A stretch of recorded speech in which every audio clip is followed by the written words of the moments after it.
tu appartiens à un groupe, on fait de toi ce qu'on veut et tu rentres dans une espèce de secte. Quand tu ouvres les yeux, tu es de l'autre côté en Syrie. Ils leur mettent dans la tête que la mort, c'est pas grave. Ce ne sont pas des marginaux, ce ne sont pas des enfants qui n'ont pas fait d'études, ce ne sont pas des enfants qui nous ont posé des problèmes, non. Il faut en fait qu'on nous reconnaisse en tant que victime et pas en tant que famille de terroristes, etc. Malgré le fracas des attentats en France, la voix de ses mères commence à se faire entendre. Dominique a perdu son fils tué en Syrie il y a 2 ans. Elle a été parmi les premières à vivre ce drame et à témoigner de son histoire.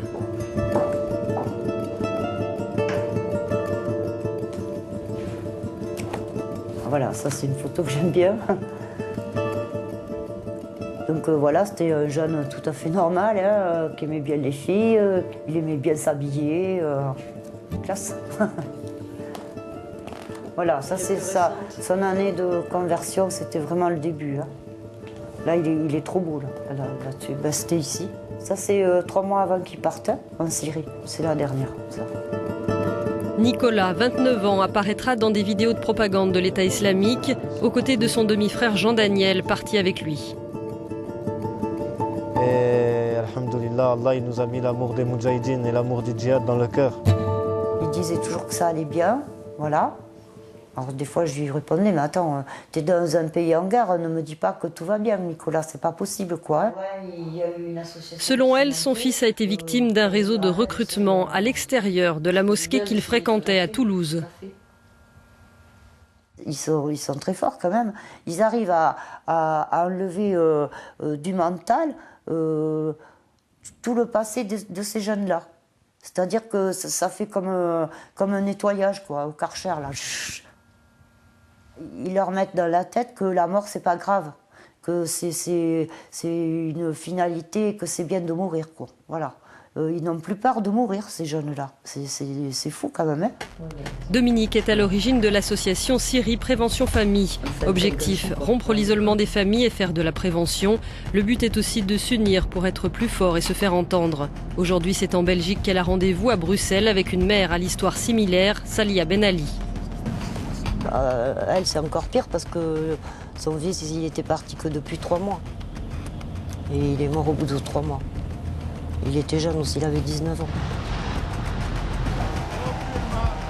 De toute façon, moi, tout ce que je fais actuellement, hein, c'est pour sensibiliser l'opinion publique, hein, qui sache comment ça se passe une fois que ça nous est arrivé et ce qu'on vit aussi, quoi. Salut, comment tu vas? Salia est d'origine marocaine. Son fils, Sabri, radicalisé, est mort en Syrie il y a 2 ans. Depuis, elle se bat, elle aussi, contre l'endoctrinement par les réseaux de djihadistes. Elle a créé et dirige l'association Safe Belgium. Le travail de l'association en Belgique, c'est la prévention et la sensibilisation des jeunes et des familles. Et c'est le soutien aux familles concernées. Ben, je crois que toutes les associations sont pareilles, mais c'est normal. Oui, quand tu vis ce drame-là, tu essayes d'apporter des choses que tu aurais bien voulu avoir quand tu as été touché par ce drame-là. Ils ne veulent pas nous donner des familles. Depuis les attentats de Paris, Salia a le sentiment d'être davantage entendue. Parfois passe par des périodes où elles veulent pas. Mais écoute, moi, avant, j'allais solliciter les écoles. J'ai eu 2-3 écoles qui m'ont accordé audience, hein, si je peux m'exprimer comme ça. Mais depuis le 13 novembre, c'est les écoles qui m'appellent, au secours, au secours.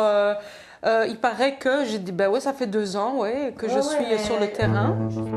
Retour en France, à Narbonne, à la rencontre d'une autre mère, Christine. Elle témoigne avec beaucoup de précautions. Son fils est vivant, il a 29 ans. Converti en mai 2014, il part 9 mois plus tard en Syrie. Elle garde de rares contacts via des messageries instantanées. Elle ne souhaite pas que l'on donne son prénom ni son nom de famille. Elle ne veut montrer de lui que des photos d'enfance. Voilà les photos de mon fils. C'était un petit garçon, oui, à l'école, pas bagarreur, gentil, très très réservé. Il avait beaucoup d'empathie pour la souffrance. C'est quelqu'un qui a vu, je pense, des envies d'une société différente de ce qu'elle est. Ouais. Après, il grandit, il va vivre à Paris, il travaille, il aime le hard rock, il est comme un jeune homme de son temps, et puis il fait des mauvaises rencontres à Paris, et il se convertit à l'islam. Voilà, puis là tout va très vite, il se radicalise, et puis il disparaît. Ça touche tous les milieux, ça touche les familles unies, ça touche les familles désunies, ça touche les familles de maghrébins, ça touche les familles de chrétiens, ça touche toutes les catégories sociales. On se reproche toujours des choses. On se dit, t'as loupé quelque chose avant, peut-être si tu t'y étais prise comme ça, ça serait... Mais bon, je veux dire, voilà, avec des si on refait le monde. Moi, j'ai fait ce que j'ai pu, bien ou pas bien, je ne sais pas, je ne veux pas me glorifier, mais en tout cas, tout mon amour, je l'ai donné à mes enfants. Ça a à voir avec une façon de penser de ces jeunes-là, une quête, voilà, un modèle de société, une quête de quelque chose. Voilà. Mais est-ce que c'est mal en soi, ça? C'est ça parce qu'en fait, les criminels, les gens dangereux, ils sont où? C'est ceux en face, c'est ceux qui dirigent ces jeunes-là sur ce chemin. C'est ceux-là qui sont à poursuivre. Dans un documentaire intitulé « La chambre vide », Saliha s'est laissée filmer dans l'intimité de son quotidien et de son deuil. Dominique assiste à l'avant-première à Bruxelles. Le film participe de la volonté de ces mères de sortir du silence, convaincues du rôle qu'elles ont à jouer dans la lutte contre la radicalisation. Quand il est parti un matin du mois d'août, il est mort 3 mois et demi de temps après là-bas. Ils se sont engagés pour cette société. Saliha et les autres mamans. Je suis très touchée par ce film. Franchement... Donc moi, je suis prête à intervenir au niveau des jeunes pour leur dire, voilà, la souffrance que ça peut apporter à la famille, et puis surtout pour eux, pour leur dire, c'est la mort assurée si vous partez là-bas. Et vraiment vous encourager dans tout ça, quoi. Vraiment, je me souviens de dingue. Les bombardements se sont quand même beaucoup intensifiés. Ils vivent péniblement, il y a beaucoup de morts. Donc voilà, la vie est suspendue à un fil. J'ai pas beaucoup d'espoir. J'espère qu'elle va revenir. J'espère, mais je ne pense pas. Je ne pense pas.